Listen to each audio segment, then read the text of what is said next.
Esther, chapter 5. Now it came to pass on the third day that Esther put on her royal apparel and stood in the inner court of the king's house over against the king's house. And the king sat upon his royal throne in the royal house over against the gate of the house.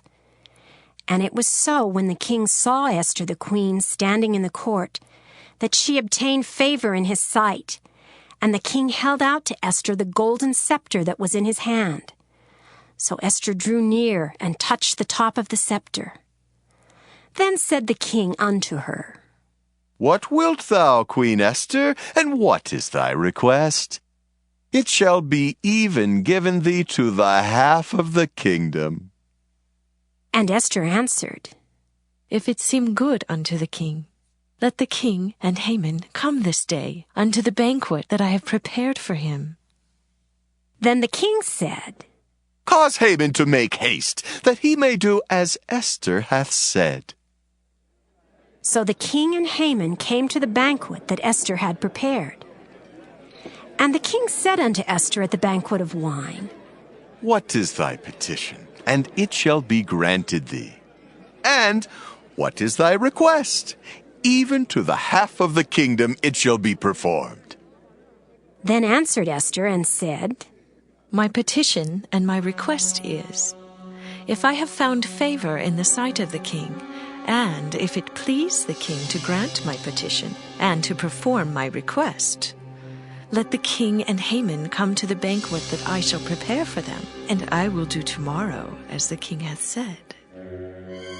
Then went Haman forth that day joyful and with a glad heart. But when Haman saw Mordecai in the king's gate, that he stood not up nor moved for him, he was full of indignation against Mordecai. Nevertheless, Haman refrained himself. And when he came home, he sent and called for his friends and Zeresh his wife. And Haman told them of the glory of his riches and the multitude of his children and all the things wherein the king had promoted him, and how he had advanced him above the princes and servants of the king.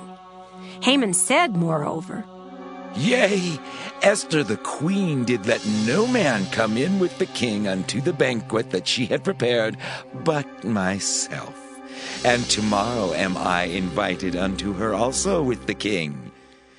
Yet all this availeth me nothing, so long as I see Mordecai the Jew sitting at the king's gate. Then said Zeresh his wife and all his friends unto him, Let a gallows be made of 50 cubits high, and tomorrow speak thou unto the king, that Mordecai may be hanged thereon. Then go thou in merrily with the king unto the banquet. And the thing pleased Haman, and he caused the gallows to be made.